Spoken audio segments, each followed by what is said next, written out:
Hello friends. Pakistan के अंदर वैसे तो ये बहुत मुश्किल है कि कोई आसिम मुनीर की या शहबाज शरीफ की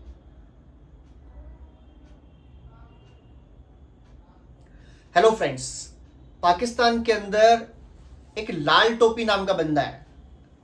फेमस तो नहीं है, पर कभी कभी टीवी में आ जाता है एनालिस्ट बन के, कुछ एनालाइज करने के नाम पर। हालांकि इसे आता कुछ नहीं है। और अगर आपने इसका वीडियो देखा होगा तो एक बंकर टाइप का वीडियो है, एक बंकर जैसी जगह रहता है ये, और वहां से ये वीडियो बनाता है और इस्लाम के नाम पर धमकियां देता है भारत को, भारत के लोगों को, हिंदुओं को। गजवाए हिंद की बड़ी बातें करता है, गजवाए हिंद होगा, हम हिंदुओं को मार देंगे, हरा देंगे, पाकिस्तान का जन्म ही हिंदू हराने हुआ है। इस तरह की बातें करता है बंदा ये आजकल भारत के खिलाफ ना होके पाकिस्तान की सरकार और आसिम मुनीर के खिलाफ हो गया है। और क्या इसने लाइन बोली है पहले वो सुन लीजिए, और क्यों बोली है वो सुन लीजिए। ये जैद हामिद, जिसे लाल टोपी बोलते हैं और पाकिस्तान में लाल टोपी लगाए बैठा रहता है, इसने वक्तव्य दिया है, इसने एक ऑडियो लॉन्च किया है और इसने कहा है कि जो पाकिस्तान की सरकार है, जो पाकिस्तान का विदेश मंत्रालय है, उसने टू नेशन थ्योरी को एक्सेप्ट कर लिया है फिलिस्तीन के अंदर, गाजा पट्टी के अंदर। यानी जो भारत की पहले सोच थी और भारत की आज भी सोच है कि टू स्टेट सॉल्यूशन ही फिलिस्तीन का स्थायी सॉल्यूशन होगा, जिसमें एक स्टेट फिलिस्तीन की और दूसरी स्टेट इजराइल की होगी। ये तस्लीम पाकिस्तान ने भी कर लिया है फाइनली, और इस पर बड़ा ये खिलाफ हो गया है, पाकिस्तान के बड़ा खिलाफ हो गया है। जो पाकिस्तान के रहनुमा हैं, पाकिस्तान के आसिम मुनीर हैं और शहबाज शरीफ हैं, ये कह रहा है कि पाकिस्तान ने फिलिस्तीन की पीठ में छुरा घोंप दिया है और पाकिस्तान ने इजराइलियों को, यहूदियों को तस्लीम करके हिस्ट्री की सबसे बड़ी गलती कर दी है, जो पाकिस्तान की हिस्ट्री में कभी नहीं हुआ, वो इस सरकार ने कर दिया है। ऐसा इस लाल टोपी का मानना है।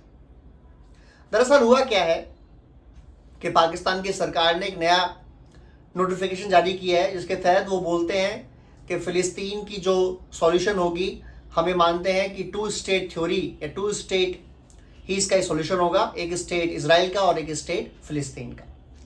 लाल टोपी कहना है कि जो मोहम्मद अली जिन्ना थे, जिन्हें पाकिस्तान का सर्वे सर्वा कहा जाता है, माना जाता है, कायदे आजम माना जाता है, उनका ये मानना था कि फिलिस्तीन जो है और जो अरब नेशंस हैं, उनकी पीठ में या इस्लाम की पीठ में छुरा घोंपा गया है, यहूदियों को वहाँ बिठा के, इजराइल को वहाँ बिठा के।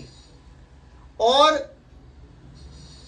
पाकिस्तान के जो और लोग थे बड़े बड़े, उनका ये मानना था कि इस्लाम के सामने एक आउटपोस्ट है इजराइल, जो फिलिस्तीनियों यहूदियों की है, जो इस्लाम के ऊपर हमला करने के लिए, इस्लाम को खतरे में डालने के लिए और इस्लाम को कब्जा करने के लिए बनाई गई है। इसमें साजिश है ईसाइयों की, साजिश है यहूदियों की और बाकी हर उस देश की जो नहीं चाहता कि इस्लाम फले फूले। इसलिए इजराइल नाम का पूरा एक देश बसा दिया है उन्होंने लाके, अरबों के बिल्कुल बीचों बीच।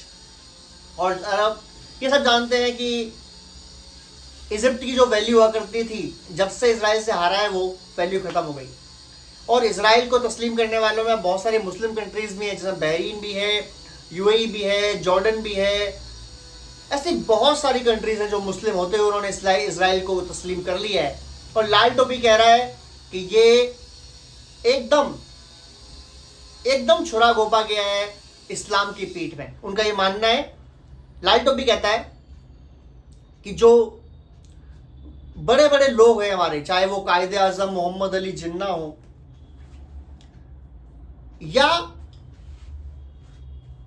उनके सरकार के लोग हों या पुराने प्रधानमंत्री हों, पुराने राष्ट्रपति हों, फौजी जनरल्स हों, किसी ने भी पाकिस्तान के अंदर से कभी इजराइल को तस्लीम नहीं किया और हमेशा फिलिस्तीन के बारे में बात की। लाल टोपी कह रहा है कि पाकिस्तान की फौज ने ना तो साथ दिया फिलिस्तीन का, ना वह रसद भेजी, ना अपनी फौजें भेजी लड़ने के लिए फिलिस्तीन में। यार लाल टोपी तो पागल वागल तूने भाई। पाकिस्तान की फौज जाएगी गाजा पट्टी में और लड़ेगी इसराइल से, और इसराइल तुम्हें छोड़ देगा? इसराइल ऐसे निचोड़ देगा, पानी नहीं छोड़ते हैं, और यार घुस के मारेगा इस्लामाबाद वगैरह में। तो इसलिए उन्होंने ठीक किया कि वो नहीं गए लड़ने के लिए, उनको पता है उनके औकात नहीं लड़ने की इसराइल से। दूसरी बात, क्या पाकिस्तान मना कर सकता है अमेरिका को? अमेरिका ने अभी क्लियरली बोल दिया है कि हर मुस्लिम देश जो है उसको अब्राहम अकॉर्ड साइन करना पड़ेगा।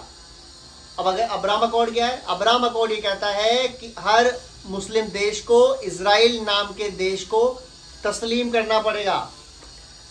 और ये अब्राहम अकॉर्ड बना है अब्राहम के नाम पर। अब्राहम कौन थे? पहले पैगंबर मानते हैं। इसमें जो ज्यूज हैं यानी यहूदी हैं वो भी मानते हैं उनको, जो ईसाई हैं क्रिश्चियंस हैं वो भी मानते हैं उनको, और जो इस्लाम में है मुसलमान हैं वो भी मानते हैं उनको। तीनों जो धर्म है उनके हिसाब से अब्राहम जो थे वो एक पैगंबर थे, इसलिए अब्राहम अकॉर्ड नाम रखा गया है, जिसको जो मानने वाला देश होता है वो माना जाता है कि उसने इजराइल को तस्लीम कर लिया है और एज नेशन इसराइल को वैल्यू देता है। इसमें यहूदियों के अंदर और इस्लाम के अंदर जो लड़ाई है, जो कई साल कई हज़ार साल चली आ रही है, उसको रोकने की कोशिश है। और डोनाल्ड ट्रंप ने साफ कह दिया है कि हम जब डील करेंगे ईरान से तो हम चाहते हैं कि ईरान और सारे मुस्लिम कंट्रीज इसराइल को तस्लीम कर लें, इसराइल को एज कंट्री मान लें। ये हमारी डिमांड है। अब मानने वाले, हालांकि सऊदी अरब ने मना कर दिया, ईरान ने मना कर दिया, पाकिस्तान ने मना कर दिया कि हमारा ऐसा कोई वो नहीं है और हम ना मानेंगे, लेकिन इतना तो मान गए हो ना कि 2 नेशंस जरूरी है। इतना तो मान गए हो ना आप, इतना मानना ही बहुत है।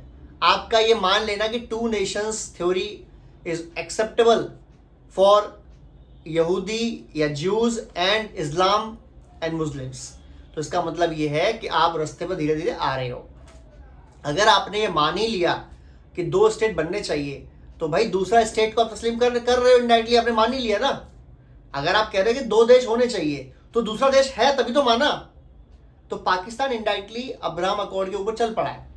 हाँ, अब ये बात अलग है कि इनको पता है कि अगर पाकिस्तान में इन्होंने साइन कर दिए अब्राहम अकॉर्ड पर तो पाकिस्तान की जनता ने निपटा देगी। तो साइन करने वाला बंदा फिर पाकिस्तान में तो नहीं रह सकता, ये तो कंफर्म है, और साइन करने के बाद ये बना भी नहीं कर सकते, ये भी कंफर्म है। तो ये 2 बातें किस तरीके से लाई जाएंगी ये एक चीज़ रहेगी। हाँ, जब आप किसी देश का इतना रेडिकलाइजेशन कर देते हो कि फिर वहाँ इस्लाम के विरोध में एक बात बोलना भी लगभग नामुमकिन हो जाए, तो फिर आप वहाँ किस तरीके से अब्राहम अकॉर्ड साइन करोगे, एक मुसीबत तो है। अच्छा, एक और बात आती है, लाल टोपी कह रहा है कि ये लोग रात में लगाते हैं सनस्क्रीन, यानी वो इल्ज़ाम लगा रहा है कि सनस्क्रीन लगाते हैं लोग रात में। इतने डरे हुए हैं, इनको पता ही नहीं कि सूरज रात में निकलता है कि दिन में निकलता है, ये घर से बाहर निकल देखते ही नहीं है। और इनका ये मानना है कि पाकिस्तान को सर्वाइव अगर करना है तो पाकिस्तान बिना अमेरिका के पैसों के, बिना IMF के लोन के, बिना अरबों के पैसों के, बिना चाइना के पैसों के करना मुश्किल ही नहीं नामुमकिन है। और मैं सबसे ज़्यादा ज़रूरी है अमेरिकन। क्यों? चाइना ने पैसा दिया, आपसे ग्वादर पोर्ट ले लिया, वो आपको हथियार दे रहे हैं, बदले में बहुत कुछ ले रहे हैं। हाँ, अब पाकिस्तान में तो कल्चर ही नहीं है कि आपने हथियार लिया, आपने बदले में क्या दिया। जैसे भारत में क्या है कि 114 राइफल डील हमने की, हमारे राफेल फाइटर जेट्स फ्रांस से आएंगे। आप फ्रांस से जाके पूछ सकते हो कितने में डील हुई है, क्या क्या चीज़ जा रही है, बाद में बता दें कि ये चीज़ आ रही है, इतना इतना में चीज़ें मिल रही है, वहाँ से इतनी रेट है। चाइना से ये मांग रहे हैं 40 5th जनरेशन के एयरक्राफ्ट, बढ़िया। पर क्या पाकिस्तान ने बताया किस रेट पे ले रहा है? नहीं। क्या चाइना बताया किस रेट पे ले रहा है? नहीं।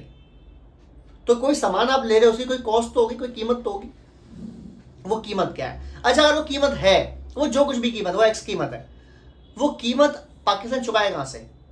पाकिस्तान को अगर IMF लोन ना दे तो पाकिस्तान तो सर्वाइव ना कर सके, पाकिस्तान की सर्वाइवेशन में दिक्कत आ जाएगी। तो $4 बिलियन, $3 बिलियन, $5 बिलियन, इनसे ज़्यादा इनके अकाउंट में होते नहीं है। तो $5 बिलियन वाला देश जिसको हर महीने $1-1.5 बिलियन खर्च करना पड़ता है सामान इंपोर्ट करने के लिए, वो देश 15-20 बिलियन या $7-8 बिलियन के भी हथियार परचेस कर रहा है, तो कैसे कर रहा है? कहाँ से आ रहे हैं पैसे? और जा कहाँ रहे हैं पैसे? अगर पैसे आ रहे हैं तो कहाँ हैं, और गए तो कैसे गए? तो इनके पास पैसे वैसे है नहीं। इनको सीधा पता है सामान लो बदले में ज़मीन दे दो। चाइना से सामान लो, ग्वादर पर पकड़ा दो। अगली बार हथियार ले लो, वो मांगेंगे हमें ये वाला जगह चाहिए, ले लो। फिर वो कुछ हथियार देंगे, कुछ और चाहिए, ये वाला ज़मीन ले लो। पाकिस्तान के पास ना सॉफ्टवेयर्स हैं, ना कोई ढंग के प्रोडक्ट हैं जो मैन्युफैक्चरिंग करते हो, तो कुछ बदले में क्या देंगे? बदले में कुछ देने लायक है ही नहीं इनके पास। तो इनके पास केवल एक चीज़ है बदले में देने लायक, और वो है कि ज़मीन। वो ये बेच रहे हैं। और हम तो चाहते हैं कि चाइना इन्हें भर भर के हथियार दे, हथियार से लाल कर दे भर भर के इनको, और बदले में पूरा पाकिस्तान परचेस कर ले। क्योंकि पाकिस्तान को जब हथियार मिलेंगे कुछ तो बदले में देना पड़ेगा। बदले में क्या दिया जाएगा वो मुद्दा है। एनीवेज, अगर आपको वीडियो अच्छा लगा हो, और ये लाल टोपी जो कहता है कि हम गजवाए हिंद करेंगे, इसीलिए हमें अल्लाह की कृपा से हमें न्यूक्लियर बॉम्ब मिला है, ये हमारी डेटरेंस है। अब अगर ये पाकिस्तान के खिलाफ बोलने लग गया है, आसिम मुनीर के खिलाफ बोलने लग गया है, तो पहले तो मुश्किल ये है कि ये कब तक बचेगा, इसलिए मुश्किल लग रही है मेरे को, क्योंकि आसिम मुनीर के खिलाफ बोल दिया इसने। दूसरा, बच भी गया तो फिर ये आगे यूट्यूब चला पाएगा, ये भी मुसीबत लग रही है। और बाकी देखते हैं क्या करता है, कौन सा गजवाए हिंद करता है या जो करता है। We will see, wait and watch. जय हिंद, जय भारत।